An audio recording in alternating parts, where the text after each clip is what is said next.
Apa yang kemudian menyebabkan pasokan ini masih terbatas sehingga para pedagang belum bisa mengakses yang murah? Coba kita tanya sama Pak Sahat. Pak, apakah kemudian suplainya masih sangat terbatas ke agen sehingga yang murah ini belum sampai ke pedagang, Pak? Terima kasih. Jadi yang paling concern terhadap ini sekarang adalah yang ekspor. Jadi mereka dengan formula 20%, jadi 1 domestik, 5 ekspor boleh. Jadi supaya mereka bisa ekspor, itu langsung harus memasok ke dalam negeri 1. Dan perlu diketahui bahwa sebetulnya minyak goreng kita itu hanya sekitar 10% dari total produksi nasional. Jadi sebetulnya nggak banyak. Ya. Nah persoalannya adalah, ini dalam konteks yang sekarang ini saya kira, mereka ini masih eksportir terutama, karena eksportir itu ada 2 ya. Eksportir yang punya kebun dan eksportir itu juga punya refinery. Tapi ada juga eksportir tidak punya kebun dan punya refinery. Ya. Nah, yang paling concern sekarang itu harusnya adalah eksportir yang punya kebun dan punya mill. Saya kira mereka volumenya cukup besar, kapasitasnya cukup besar. Maka saya agak kaget juga kenapa kok belum lancar ke lapangannya. Nah tadi seperti yang dibilang Pak Oke tadi, saya kira Ibu di pasar itu bisa melihat ya. Kalau stok lama yang punya harga tinggi itu segera diretur. Persoalannya adalah yang saya lihat, apakah minyak goreng yang Ibu beli itu betul-betul dari agen atau itu bekas minyak jelantah? Ini juga persoalan. Ya, karena ada juga bekas minyak jelantah itu agennya nggak jelas. Yang dimaksud oleh Pak Dirjen tadi adalah kalau itu minyak jelantah, minyak gorengnya berasal dari pabrikan. Jadi traceability-nya itu bisa dilakukan sehingga kalau mau diretur itu harusnya jalan. Jadi pesan tadi Bu, tolong dilihat ini. Si agen itu dari mana Ibu dapat, dihubungin cepat. Dia tidak boleh lepas tangan karena regulasinya sudah ada. Kalaulah dia betul bahwa minyak gorengnya itu berasal dari distributor yang berasal dari pabrik, pasti itu bisa dibalikkan. Saya kira itu. Jadi saya enggak, nah inilah sekaligus di lapangan juga ya. Memang kontrol daripada alur minyak goreng, terutama yang jelantah itu yang paling sulit di trace. Dan itu berapa kali dikatakan, dan kita juga nggak tahu apakah minyak itu halal.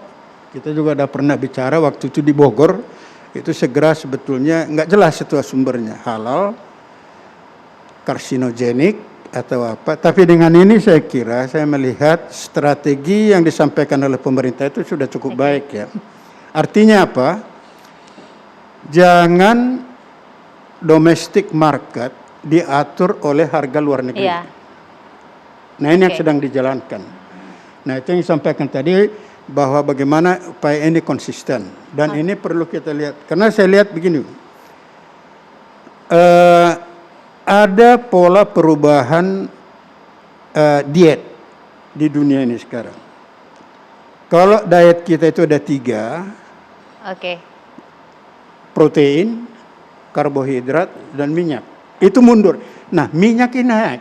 Jadi sampai masa depan, kalau harus dimulai dari sekarang, minyak itu konsumsinya akan naik dan di luar negeri pasti tinggi, di dalam negeri perlu kita atur. Itu saya kira. Tapi Mas Dedi, ini kalau kita melihat sebenarnya kan usaha yang dilakukan secara teori tadi sudah baik, tetapi implementasi tadi ternyata jangan-jangan ini jelantah. Kan pedagang kecil lagi yang bermasalah nanti. Ya. Jadi ini kan kita udah sama-sama berproses ya, mengalami Pak ya.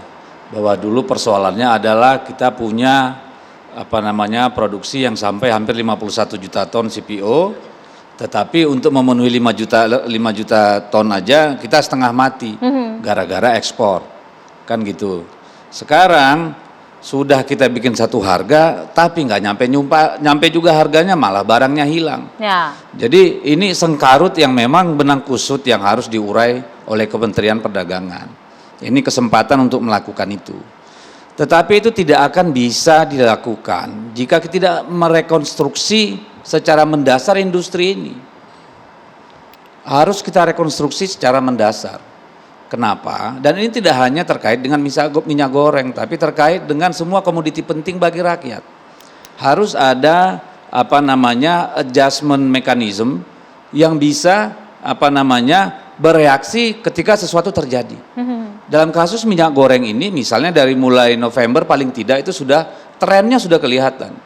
Tetapi kan baru intervensi di Januari setelah 24.000 harga per kilogramnya. Nah, ini problem mendasar kita. Kalau soal kenapa barangnya belum ada, apakah agen distributor itu memberikan minyak yang murni dari pabrik atau segala macam. Nah, ini sudah teknikal dan rumit urusannya. Ya, oleh karena itu Kementerian Perdagangan nggak bisa bekerja sendiri. Tentu harus bekerja sama dengan pihak-pihak terkait, baik pemerintah daerah, baik aparat keamanan, baik asosiasi ataupun sebagainya.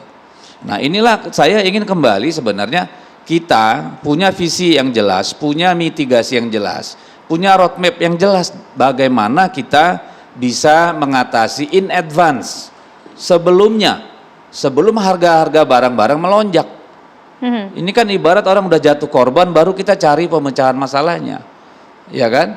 Nah, ini yang kita berharap dari DPR. Kalau respon terhadap awal itu sudahlah, walaupun lambat, tapi at least sudah on the right track. Tapi kan sekarang bagaimana memastikan satu harga itu benar-benar ada, ya benar-benar tersedia kan gitu tuh. Nah, kita berharap Pak, ini nanti karena untuk mitigasinya ke depan tentu banyak pihak yang harus dilibatkan. Tidak cukup hanya Kementerian Keuangan, Kementerian Perdagangan, harus dengan Menteri Keuangan juga terkait misalnya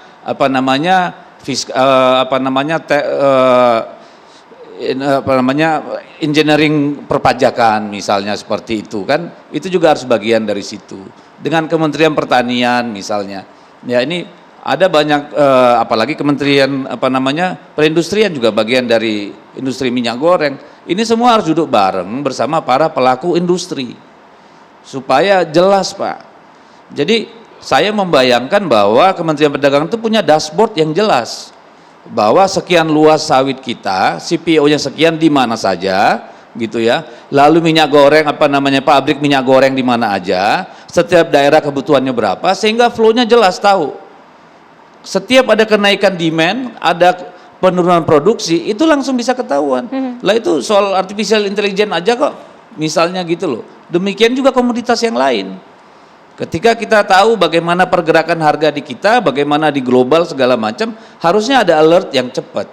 Ada early warning system yang ada di tempat, Pak. Nah, kalau sudah soal yang seperti ini, yang sudah sangat teknikal seperti ini, tentu mau tidak mau harus kerja lebih keras lagi Kementerian Perdagangan untuk melihat sebenarnya backbone-nya di mana. Kenapa misalnya sudah dikasih kebijakan retur, nggak diretur? Kenapa ketika pedagang pengecer misalnya mau beli, agen nggak punya? Nah, ini kan problem-problem yang sebenarnya kalau hanya Kementerian Perdagangan sendiri mabok lah pasti saya kira. Ini Pak Oko udah nggak tidur berhari-hari padahal. Nah, itu dia problem kan. Nah, makanya lagi-lagi kita tidak bisa dengan cara-cara yang parsial kayak begini. Kita harus sudah punya kebijakan ya yang membangun sebuah sistem di mana kita bisa cepat bereaksi ketika terjadi kejadian.